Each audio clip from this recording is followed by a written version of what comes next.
সুপ্রিয় ছাত্রছাত্রীবৃন্দ, আশা করি তোমরা ভালো আছো, সুস্থ আছো।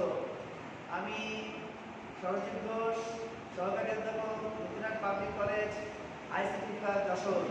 তোমাদেরকে সবাইকে সুস্বাগতম জানাচ্ছি। আশা করছি আমার ক্লাসগুলো তোমরা সবাই ভালোভাবে অনুসরণ করছো।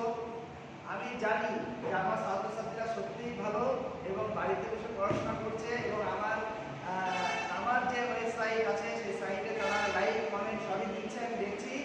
এবং অনেক অনেক রুলস স্টুডেন্ট আমার ক্লাস ফলো করছে, আমি দেখেছি। তো আমি তোমাদেরকে আবারও আন্তরিক অভিনন্দন জানিয়ে আজকে ক্লাস শুরু করছি। আর ক্লাস শুরু করার আগে একটি দুটি কথা না বললেই নয়। তোমরা, আমি জানি আমার অত্যন্ত প্রিয় ছাত্রছাত্রী এবং আমাকে অনেক শ্রদ্ধা করো, কলেজকে অনেক সম্মান করো, সবাইকেই ভক্তি সহকারে ক্লাস করো। তো আমার যে অনুরোধ সেটা হচ্ছে, আমি গত ক্লাসেও তোমাদের আমার যে সাইটটা আছে সেখানে আমি আমার ক্লাস আপলোড করেছি এবং বলেছিলাম যে আমার ইউটিউব চ্যানেলটা তোমরা সাবস্ক্রাইব করো। তো দয়া করে সবাইকে আবার বলছি, তোমরা ইউটিউবে ক্লাসটা ফলো করো এবং সাবস্ক্রাইব করবে। তো আজকের ক্লাসে আমি চলে আসছি, তোমরা দেখেছো আজকেও এই পঞ্চম অধ্যায়ের পরে আমি ক্লাসটা নেব। পঞ্চম অধ্যায়ের পরে আলোচ্য সূচিতে আছে সি প্রোগ্রামিং। আমি এই কয়েকদিন তোমাদের ক্লাস নিয়েছিলাম অ্যালগরিদম ও ফ্লোচার্ট। মূলত একটা সি প্রোগ্রামিং করতে গেলে অ্যালগরিদম, ফ্লোচার্ট আর সি প্রোগ্রামিং এই তিনটা সিমিলার কাজ বা একই সমধর্মী কাজ দিয়ে করতে হয়। রূপের ভিন্নতা থাকে আলাদা। তো অ্যালগরিদম কি তোমরা জেনে গেছো, ফ্লোচার্ট কি তোমরা জেনে গেছো, এরপরে বেশ কয়েকটি ক্লাসও নিয়েছি। আজকে আমি সি প্রোগ্রামিং ল্যাঙ্গুয়েজের রুলস বা নিয়ম কানুনগুলো তোমাদের সামনে উপস্থাপন করব। তোমরা যারা বাড়িতে আছো, তারা ক্লাস যারা দেখছো তারা ক্লাসটা ফলো করো এবং বাড়িতে খাতাপত্র খুলে এই নিয়ম কানুনগুলো তোমরা সবাই তুলে নেবে কিন্তু, এবং পরবর্তীতে এর থেকে কিন্তু সব অনুসৃত হবে। তো তোমরা দেখে নাও, আমি সি প্রোগ্রামিং ল্যাঙ্গুয়েজ বা সি প্রোগ্রামিং এর আমি নিয়ম দিচ্ছি আজকে তোমাদেরকে। নিয়মটা সবাই ভালোভাবে অনুসরণ করবে, আশা করছি কারো কোনো সমস্যা হবে না। প্রথমে আমি একটু জানিয়ে দিই যে আমরা অ্যালগরিদম যেটা করেছি, ফ্লোচার্ট যেটা করেছি, তারপরে তোমরা একটা করে পেজ ফাঁকা রেখে গেছো।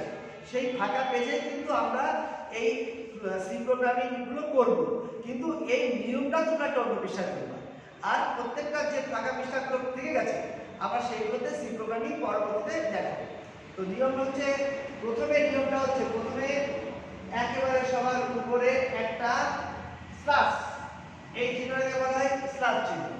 একটা স্ল্যাশ দেবে, দেওয়ার পরে একটা স্টার দেবে, দেওয়ার পরে এই জায়গায় আমরা প্রোগ্রামের নামটা লিখবো। আমরা যে প্রোগ্রামে কাজ করব সেই প্রোগ্রামের নামটা এই জায়গায় হবে, এই দাগটা কিন্তু হবে না।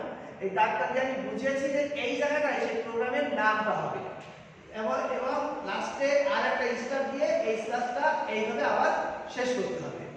ভালো করে খেয়াল করো, আমার দুই পাশে দুইটা স্ল্যাশ, মাঝখানে দুইটা স্টার, আর তার মাঝখানে একটা দাগ দিয়েছি। এই জায়গায় মূলত লেখাটা আমাদের যে প্রোগ্রাম করবো, ধরো যদি আমরা তিনটি সংখ্যার যোগফল নির্ণয় করি, তাহলে আমরা লিখব program to calculate the sum of three numbers.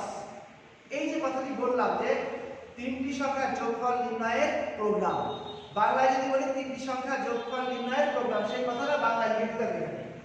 তার ইংলিশ কি, যে প্রোগ্রাম টু ক্যালকুলেট, মানে প্রোগ্রাম কিসের, যে নির্ণয় করার, কিসের, টু ক্যালকুলেট দ্য যোগফল মানে সাম, দ্য সাম, সাম মানে যোগফল অফ থ্রি নাম্বারস, মানে তিনটি সংখ্যা, সেই কথাটা এখানে লিখতে হবে।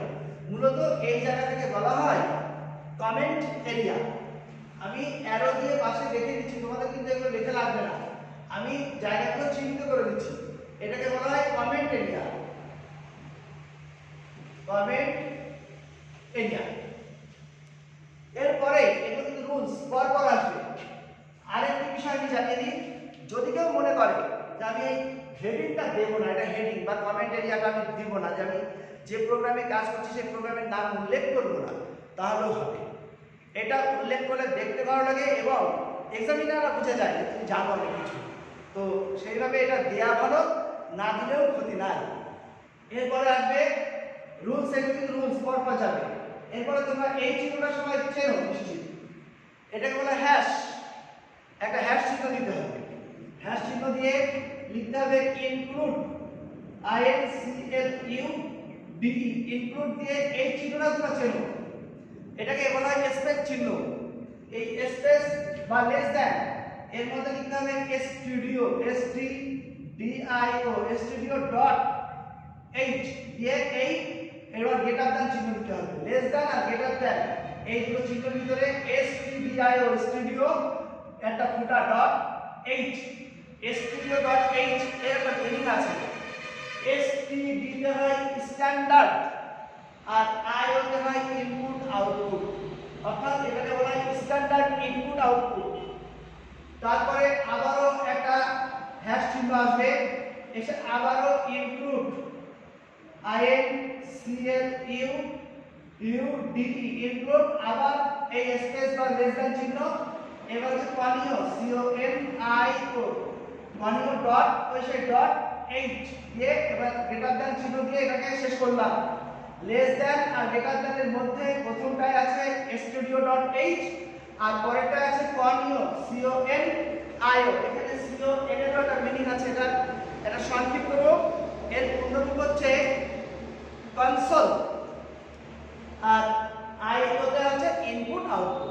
এটা হচ্ছে স্ট্যান্ডার্ড ইনপুট আউটপুট, এটা হচ্ছে কনসোল ইনপুট আউটপুট। এই দুটো জিনিসকে আবার একটা নাম আছে, এই দুটো জিনিসকে কিন্তু বলা হয় header file, H A D E R, header file, F I L file, header file. তোমাদের কিন্তু এই কথাগুলো লিখতে হবে না, এই যে আমি কমেন্ট এরিয়া তারপরে হেডার ফাইল এই যে সেকেন্ড ব্র্যাকেট দিয়ে দেখিয়ে দিলাম, এইগুলো কিন্তু তোমাদের লিখতে হবে না। তোমরা কি লিখবা, এইটা দেবে, এই স্ল্যাশটা দেবে, দিয়ে তার মধ্যে যে প্রোগ্রামটা লিখবে তার নাম লিখবে, তারপরে hash include studio dot H, hash include conio dot H, এইভাবে লিখে চলে যেতে হবে। এইগুলো কিন্তু লাগবে না, এটা তোমাদের বোঝানোর স্বার্থে আমি লিখে দিয়ে যাচ্ছি, এগুলো বইতে পাবে না কিন্তু। এরপরে আসবে void main, V O I, D void, main M A I, N. Main অনেক বলতে শুধু মেইন দিয়ে দেওয়া আছে, ভয়েড মেইন দিলেও হবে, শুধু মেইন দিলেও হবে। দেওয়ার পরে একটা ফার্স্ট ব্র্যাকেট দিয়ে এটাকে বন্ধনীর মধ্যে রাখতে হবে, কিছু না।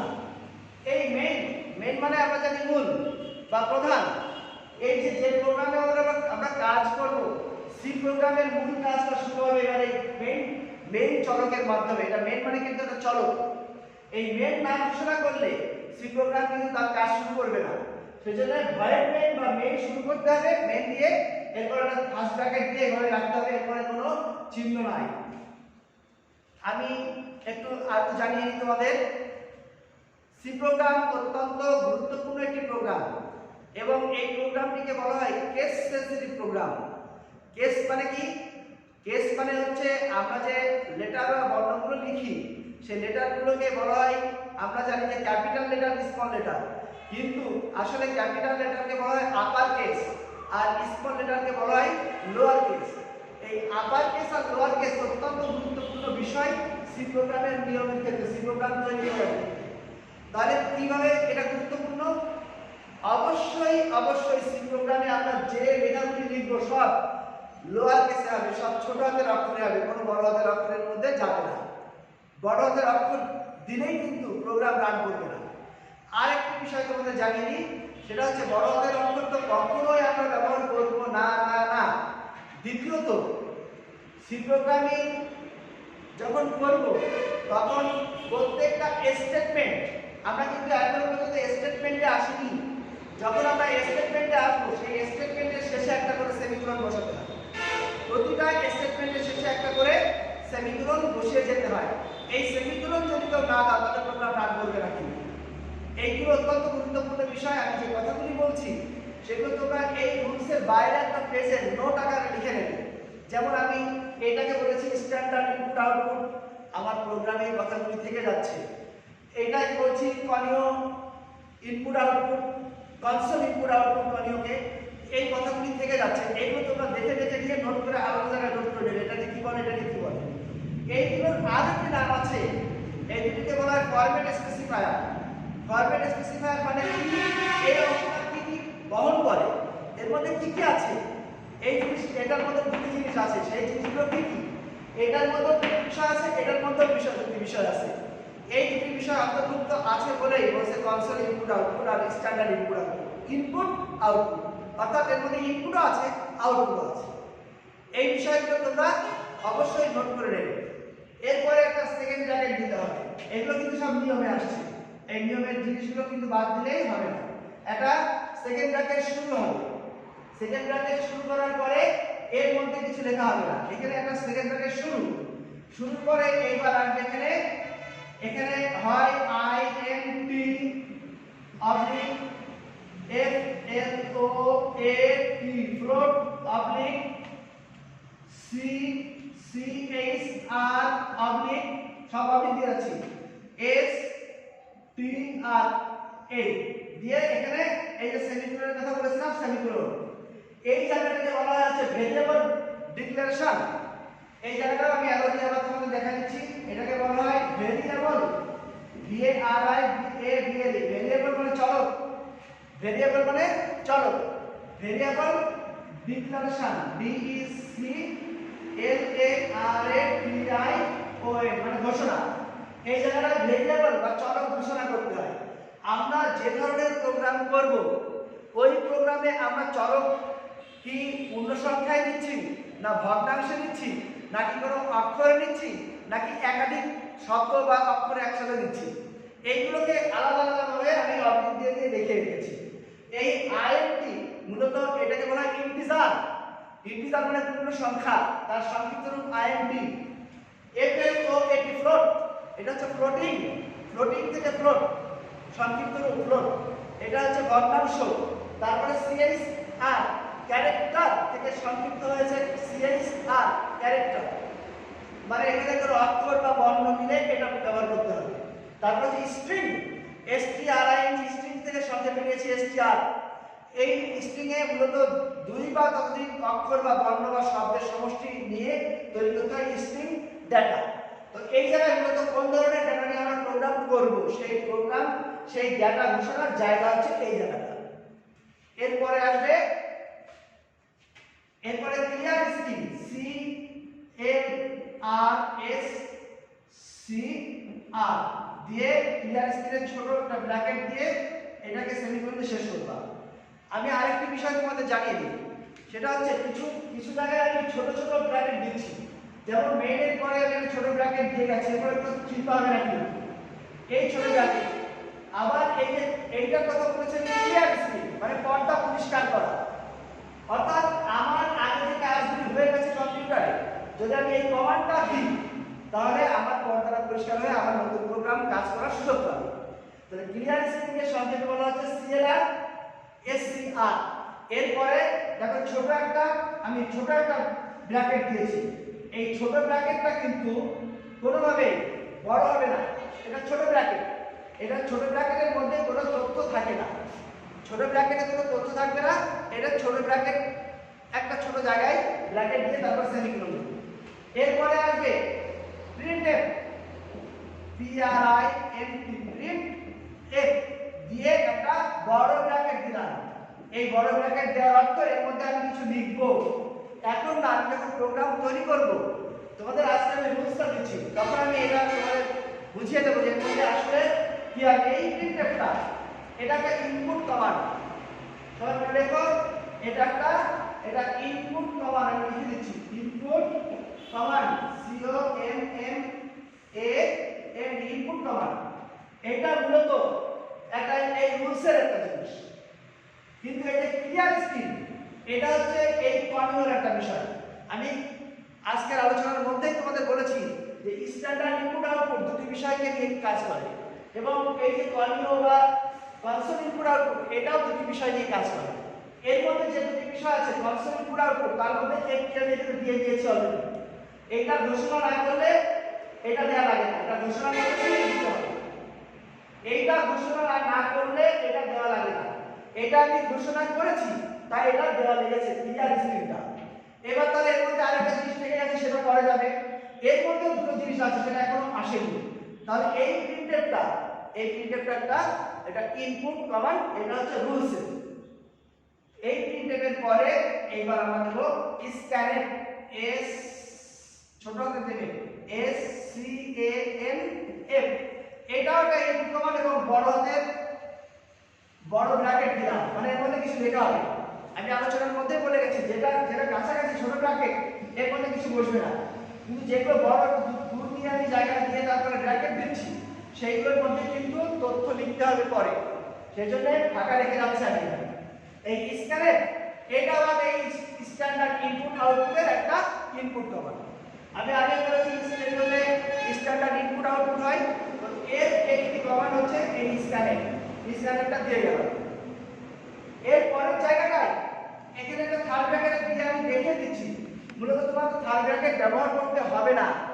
এই থার্ড ব্র্যাকেটটা আমি একটা এমনি ফর শো তোমাদের বোঝার সাথে আমি দিয়ে যাচ্ছি, এই থার্ড ব্র্যাকেট কিন্তু ব্যবহার হবে না। ক্রস আমি ক্রস দিচ্ছি কারণ এটা ব্যবহার করবা না। আমি এই জায়গাটাকে কি বলা হয় সেটা বোঝানোর জন্য আমি দিচ্ছি। এই জায়গাটাকে বলা হয় processing area, PROCESSING processing area. অর্থাৎ আমরা যে তিনটি সংখ্যার যোগফল করব, তাহলে সাম সমান সমান a plus b plus c, কিংবা আমরা তিনটি সংখ্যার গড় নির্ণয় করব, তাহলে এভারেজ সমান সমান a plus b plus c divided by 3। এই যে প্রসেসিং এর যে কাজগুলি আমরা করি, কিংবা বৃত্তের ক্ষেত্রফল করব যে এরিয়া সমান পাই r স্কয়ার, কিংবা ত্রিভুজের ক্ষেত্রফল করব এরিয়া সমান half into b into h। এই যে কত কাজগুলি আমরা করছি সেই কাজগুলি এই স্কেলের পরে এই জায়গায় দেখাতে হবে এখানে। সেই জন্য এই জায়গাটা প্রসেসিং এরিয়া হিসেবে আমি জায়গাটাকে চিহ্নিত করে দিলাম। এই জায়গাটা হলো প্রসেসিং এরিয়া। তোমাদের কিন্তু এই প্রসেসিং এরিয়া কথা লেখা লাগবে না, থার্ড ব্র্যাকেটে বসবে না, কাজটি দেখাতে হবে। যে কাজটি করবে সেই কাজটি এখানে দেখাতে হবে। আমার মনে হয় তোমরা সবাই ইতিমধ্যে বই থেকে তুলে ফেলেছো। আমি এখান থেকে মুছে পরের দিকে এখানে আসছি।